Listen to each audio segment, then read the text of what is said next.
अप्राकृतिक दवा लेते हैं तो उसके कुछ ना कुछ साइड इफेक्ट होते हैं जो लॉन्ग टर्म में दिखते हैं। किसी को 2 साल में दिख जाएगा, किसी को 5 साल में दिख जाएगा, किसी को 10 साल में भी दिख जाता है। हमारे रसोई घर में बहुत ही स्पेशल औषधि है जिसके माध्यम से हम शुगर को बहुत ही जल्दी से कंट्रोल कर सकते हैं।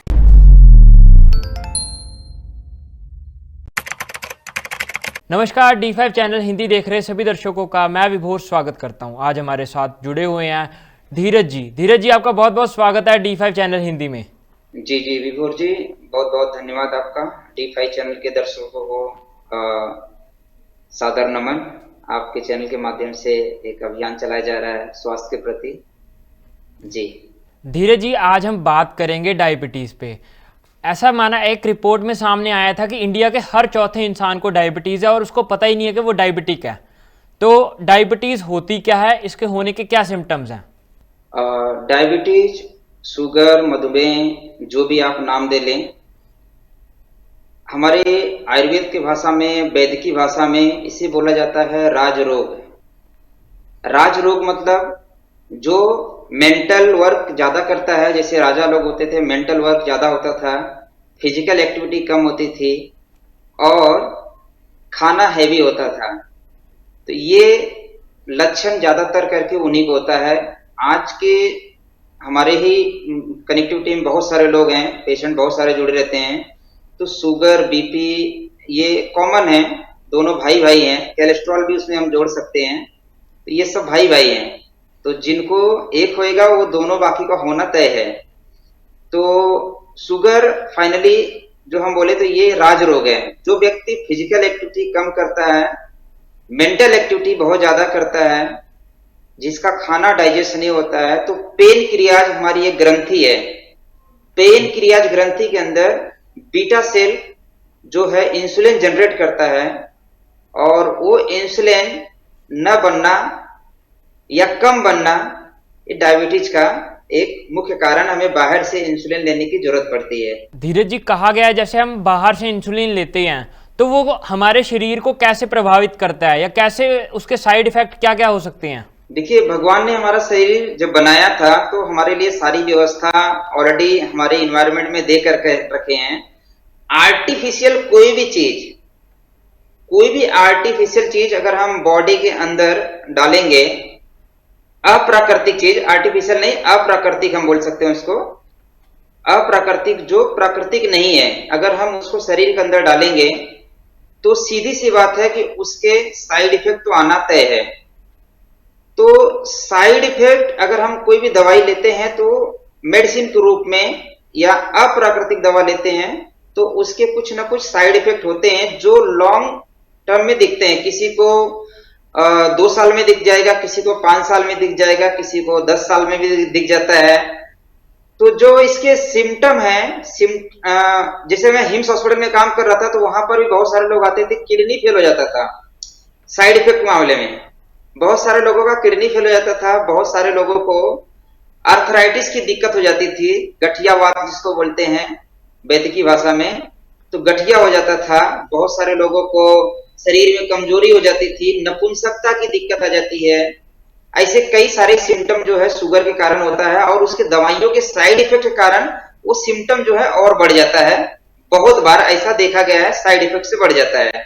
अगर किसी को डायबिटीज हो गई हो तो उसका खान पान कैसा होना चाहिए, खान पान क्या होना चाहिए? और जी पहले तो शुगर होना नहीं चाहिए, डायबिटीज होना नहीं चाहिए। अगर किसी को हुआ है तो हम सिर्फ पैरामीटर पे नहीं जाएं।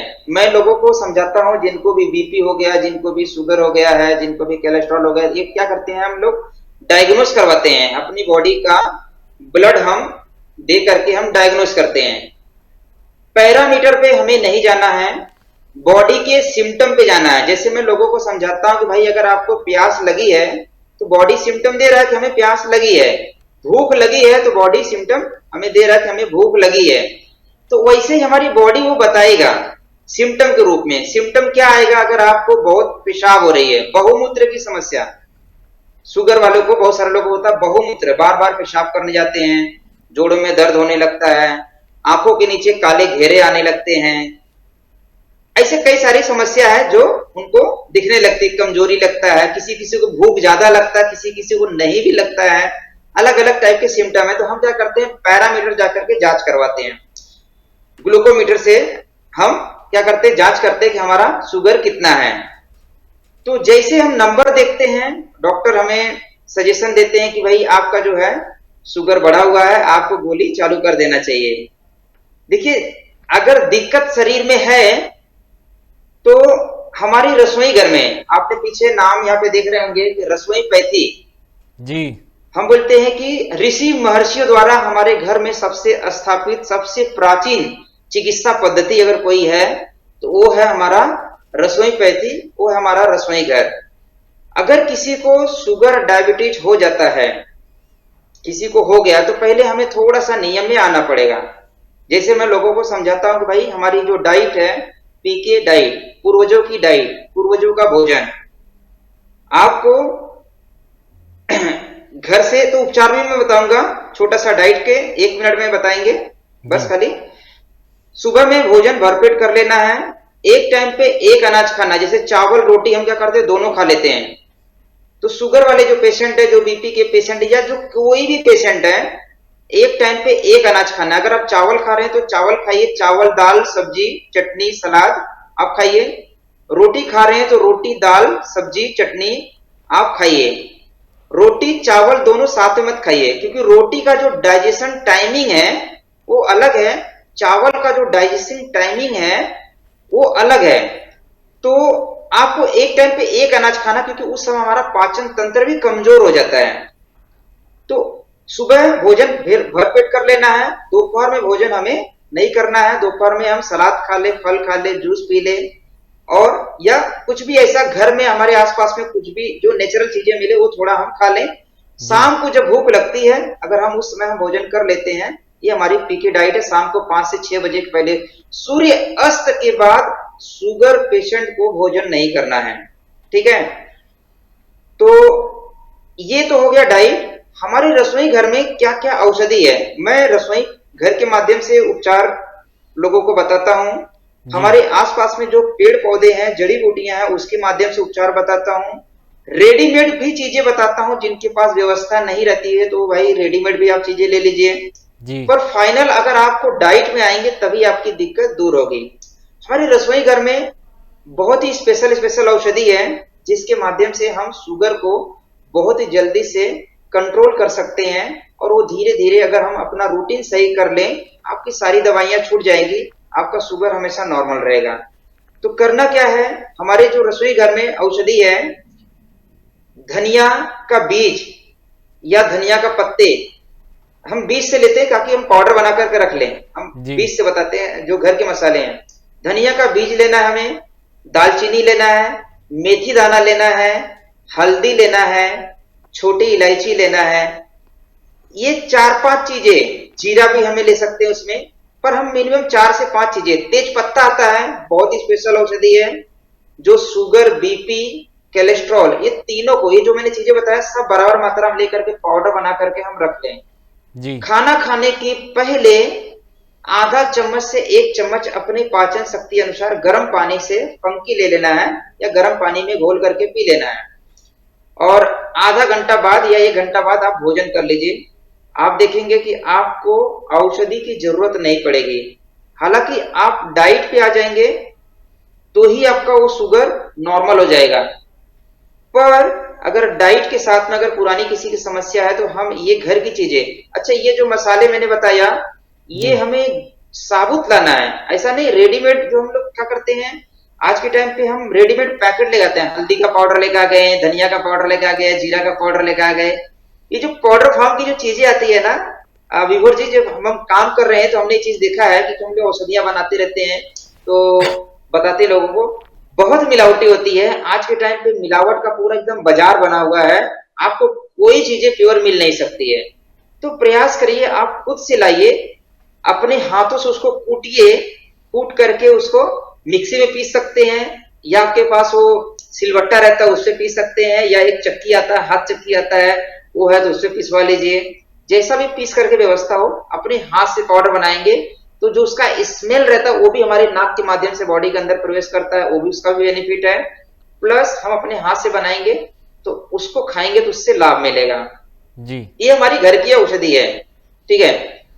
दूसरा, हम जड़ी बूटियों में जब जाते हैं या हम आसपास की हमारे सराउंडिंग में, हमारे घर के आसपास में जो पेड़ पौधे हैं उसके माध्यम से कैसे हम शुगर को ठीक करें। सदाबहार का फूल आपने नाम सुना रहेगा, सदाबहार फूल, गूगल पे कोई सर्च करेंगे, जो चीजें मैं बता रहा हूं अगर आपको फोटो नहीं दिख रहा है तो गूगल पे सर्च करेंगे, आपको उसका इमेज दिख जाएगा। सदाबहार का फूल आपको मिल जाएगा, कड़ी पत्ता आपको मिल जाएगा, पुदीने के पत्ते आपको मिल जाएगा, आम के पत्ते मिल जाएगा, जामुन के पत्ते मिल जाएगा, तुलसी के पत्ते मिल जाएगा, गिलोय के पत्ते मिल जाएगा, पीपल के पत्ते मिल जाएगा, नीम के पत्ते मिल जाएगा। ऐसे मैं लिस्ट बताऊं तो बहुत सारा है, पर हमें सब नहीं लेना है, कोई भी 4-5 ले लीजिए। बेल के पत्ते ले लीजिए, ठीक है। उसको क्या करिए, जूस बना करके आपको सुबह सुबह खाली पेट एक बार पी लेना है, एक बार शाम को 4 बजे तक पी लेना है। अगर आपको खाना 5 बजे खाना या 6 बजे खाना तो 1 घंटा पहले आप पी लेना है, ठीक है। गजब का काम करेगा, पूरा बॉडी जो है ना डिटॉक्स कर देता है। बीपी हो गया, शुगर हो गया, या आपका लीवर की समस्या है, या आपकी कॉन्स्टिपेशन की समस्या है, बवासीर की समस्या है, ये पूरा समस्या जो है धीरे धीरे धीरे धीरे ये क्या करता है, पूरी बॉडी को डिटॉक्स कर देता है, जिसके माध्यम से हमारी शरीर धीरे धीरे वो ठीक होने लगता है। थोड़ा सा समय लग सकता है किसी किसी को। एक हम नियम बताते हैं, ये सभी पेशेंट के लिए है, बेसिक सा सूत्र है, आयुर्वेद का सूत्र है, पैर गरम पेट नरम, पैर गरम पेट नरम सर ठंडा। हाँ, पैर गरम पेट नरम सर ठंडा, डॉक्टर वैद हकीम घर आवे तो मारो डंडा। मतलब हमें उसकी जरूरत नहीं अगर हमारा शरीर इस प्रकार से बना हुआ है तो, ठीक है। आज के टाइम पे सब उल्टा हो गया है, सर हो गया गरम, पेट हो गया कड़क और पैर हो गया ठंडा जी। तो थोड़ा सा नियम में आना है। जिनको बीमारी हो चुकी है, अगर आपको तकलीफ है, आपकी समस्या है, तो आप इस नियम में थोड़ा सा आ जाइए, क्योंकि आपका शरीर बहुत ज्यादा महत्वपूर्ण है। अगर आपकी बीमारी गंभीर हो जाएगी, समस्या बढ़ जाएगी, कभी किडनी फेल हो जाएगा, कभी उसके और साइड इफेक्ट आ जाएंगे। किडनी फेल वाला बहुत ही दर्दनाक है। हमने जब पेशेंट को देखे, डायलिसिस वाला प्रोसेस जब हम लोग करवाते थे, बहुत दुख होता था। ईश्वर से प्रार्थना करते थे कि दुश्मन को भी ना दे किडनी की बीमारी, ठीक है। तो बड़ा दुख होता है कि भाई हम इतनी बीमारी से जूझ रहे हैं, इसीलिए ये अभियान चलाया जा रहा है कि भाई हम खुद सीख लें। अगर हम सीख लेंगे, हम करेंगे तो ज्यादा अच्छा रहेगा। देखिए मैं कुछ औषधि भी बनाता हूँ जड़ी बूटी वाला, पर मैं औषधि का प्रचार नहीं करता हूँ भाई हम अब हमारे यहाँ से औषधि लेके जाओ। हम बोलते हैं कि अगर हम कोई चीज घर में बनाते हैं तो घर में हमारा प्रेम रहता है, घर में बनाने का एक भाव रहता है, एक प्रेम रहता है, ठीक है। और उसमें हम अच्छी चीजें मिला सकते हैं। अगर हम किसी कंपनी के ऊपर डिपेंड रहेंगे तो कंपनियां क्या करती, कमर्शलाइज अगर कोई चीज हो जाती है तो उसमें क्वालिटी मार खाती है, क्वालिटी आपको परफेक्ट नहीं मिल सकती है। ज्यादातर हमने ऐसे ही देखा, इसलिए हम झारखंड के जंगलों में आकर के, आश्रम में आकर के हम सेवा दे रहे हैं, ताकि हमें नेचुरल हवा, नेचुरल पानी, ये नेचुरल जड़ी बूटियां हमें मिल पाए, ठीक है। धीरज जी, यहाँ पे मेरा एक सवाल है, अगर किसी की शुगर अचानक से बढ़ जाए तो वो क्या करे? जी जी जी, बहुत अच्छा सवाल जी। फिर से मैं बताऊंगा, हमारे घर में ही सारी औषधि है जिसके माध्यम से हम इसको प्रयोग कर सकते हैं, ठीक है। सरल सरल मैं चीजें बताऊंगा, एकदम सरल सरल चीजें बताऊंगा जो अपने घर पे है, हम कर सकते हैं। मेथी दाना हमारे घर पे है, आप आधा चम्मच मेथी दाना, आधा चम्मच मेथी दाना और त्रिफला का चूरन आता है, त्रिफला चूरन, मेथी दाना और त्रिफला चूरन रेडीमेड मिल जाता है, त्रिफला चूरन, ठीक है। पानी में बॉइल करके अगर हम पी लें, आधा घंटा में 3 बार पी लें, शुगर नॉर्मल हो जाएगा। इसके अलावा हिम्स हॉस्पिटल में मैं जब था तो वहां पर हम लोग एक प्रयोग करवाते थे, नीम करेले का चटनी बनवाते थे, चटनी बना करके उसको पैर पे मर्दन करवाते थे। तो इससे भी बड़ा जल्दी से हमारे जीभ पर कड़वाहट आ जाती है और हमारा शुगर नॉर्मल हो जाता है। एक भगवान शिव को चढ़ाया जाता है मदार आंख अकवन का पत्ता होता है, आप शायद नाम सुने रहेंगे, मैं उसका नाम बता दे रहा हूं, कई नाम बता दे रहा हूं ताकि क्षेत्रीय भाषा लोग जो वीडियो देखते रहेंगे वो लोग सुन ले। आंख अकवन मदार अकौआ आंकड़ा रुई, ठीक है। ऐसे मुझे 6 नाम पता है, ठीक है, तो मैं 6 नाम बताया। भगवान शिव जी को चढ़ाया जाता है, वो पत्ता तोड़ेंगे तो दूध निकलता है। जिनका भी शुगर बढ़ जाता है, आप विश्वास से उसको पत्ता तोड़ करके लाइए, थोड़ा सा उसको हो सके तो हल्का सा तेल लगा करके पत्ते को गर्म करिए और पैर के तलुओं में बांध दीजिए, और आप चप्पल पहन लीजिए या कोई कपड़े से उसको बांध दीजिए। आप देखेंगे आधे घंटे से 2 घंटे के अंदर में, आधे घंटे से लेकर के 2 घंटे तक, मतलब व्यक्ति के ऊपर निर्भर करता है उसका शुगर कितना लेवल बढ़ा हुआ है, तो उसका शुगर जो है नॉर्मल हो जाता है। इसमें कोई साइड इफेक्ट नहीं है, क्योंकि हमने बाहरी तौर से प्रयोग किया है, और जीभ पर उसका कड़वाहट भी आ जाएगा। आधे घंटे में, किसी को 40 मिनट में, किसी को 1 घंटे में वो कड़वाहट उसकी आ जाती है। जैसे कड़वाहट आ गई, आप पत्ते खोल करके हटा दीजिए, आपका शुगर देखेंगे वो नॉर्मल हो गया। जी इसके अलावा और भी कई औषधियां हम वो भी बता देते हैं, ठीक है, जी ताकि व्यक्ति को परेशान ना होना पड़े, भाई हम क्या करें। नीम का पेड़ हमारे घर पे है, नीम का छाल अभी हमने बताया था चटनी बनाने के लिए, ठीक है। जो जूस हमने बताया वो जूस बना करके हम थोड़ा थोड़ा पियेंगे, नीम, तुलसी, गिलोय, जामुन के पत्ते, इसका जूस बना करके हम आधे आधे घंटे में थोड़ा थोड़ा करके 50-50 ml पियेंगे, इससे भी नॉर्मलाइज हो जाता है। उस समय क्या कर लेना है, उपवास कर लेना है। एक बड़ा नियम है कि अगर आप उपवास रख लेते हैं तो भी आपका शुगर नहीं बढ़ेगा, मतलब अगर बढ़ा हुआ है तो धीरे धीरे नॉर्मल हो जाएगा, बहुत आराम से नॉर्मल हो जाएगा। सिर्फ शुगर ही नहीं बोल रहा हूं मैं, शुगर, बीपी दोनों। धीरज जी, जी आपने बहुत महत्वपूर्ण जानकारी दी, आप हमारे साथ जुड़े, आपका बहुत बहुत धन्यवाद। जी जी, नमस्कार जी। अगले एपिसोड में फिर मुलाकात होगी, तब तक के लिए नमस्कार।